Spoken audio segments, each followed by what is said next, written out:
You know, some leaders follow the playbook, and then there are the leaders who actually write the playbook. Today, we're diving into the work of Avreeayl Womack-O'Neil. He's an educator whose career is this incredible cycle, where his deep academic research on leadership gets put to the test in the real world every single day. This quote right here, from his appointment at Stanford American International School, it pretty much tells you everything you need to know. See that? It's a dual focus. Of course, academic excellence is key, but it's matched with compassion and being a global citizen. This isn't just some line in a letter. It's the very core of his philosophy. It's all about the student. And this is really what makes his story so fascinating. We're getting to see a leader whose work in the hallways directly shapes his research papers, and then that research turns right back around and sharpens what he does every day as a principal. It's this constant loop of learning, doing, and getting better. So, here's how we're going to break down his journey. First, we'll look at how he sees the leadership landscape from an academic point of view. Then, we'll follow his career across the globe to see his main strategy, coalition building, in action. And finally, we'll look at the kind of positive culture that all this work creates. Okay, so first things first, let's meet the scholar.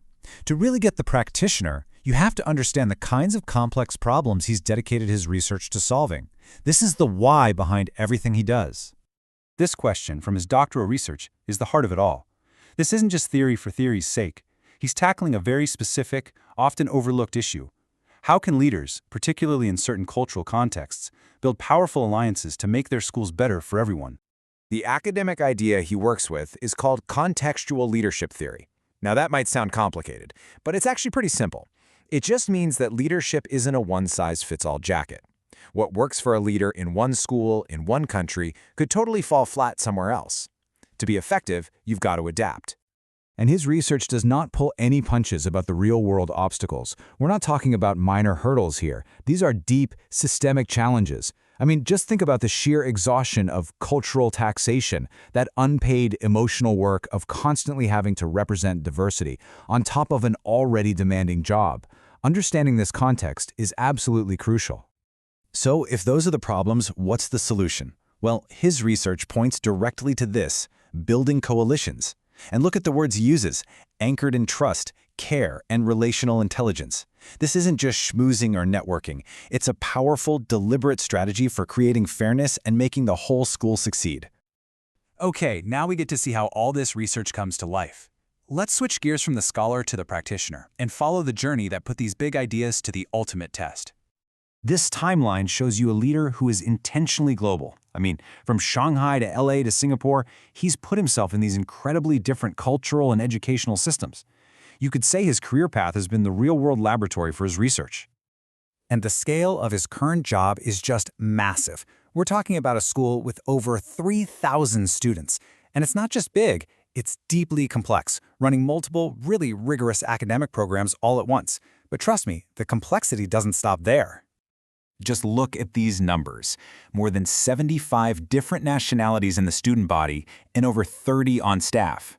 This is the exact kind of environment his research focuses on. It's the ultimate proof of why that one-size-fits-all leadership style would just never, ever work. Building bridges across cultures isn't just a nice idea here, it's absolutely essential. And his experience? It isn't just from the corner office. He's seen school life from almost every possible angle. Athletics, the English department, student affairs, you name it. This kind of 360-degree view is so rare, and it gives him the credibility he needs to connect with everyone and build those crucial coalitions. So, this is where it all comes together. We have the academic theory on one side and his hands-on professional journey on the other. How does he actually take this idea of coalition building out of a research paper and make it a real, breathing thing every day? Here's his strategy, spelled out. The key word you've got to focus on is deliberate. This isn't just hoping people get along. It's the intentional, hard work of bringing everyone, staff, students, families, everyone, to the table to solve problems together. It's about building a team that's way bigger than any organizational chart. And this is what it looks like in practice. You can see the whole roadmap. It starts with a smart strategy and helping teachers grow. Then it's anchored in keeping students safe and well, and it's all held together by hiring the right people to build a culture where everyone belongs. Every single step is about making the community stronger.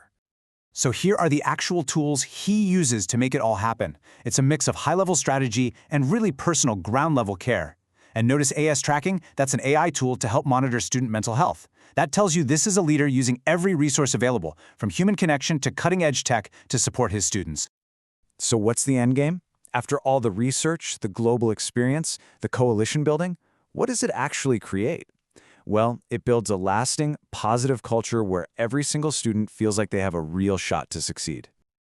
For him, diversity isn't just a buzzword or a policy to follow. It's fundamental to what a good education is. He builds an environment where differences aren't just tolerated, they're celebrated. They're seen as opportunities for students to really understand the world and their place in it.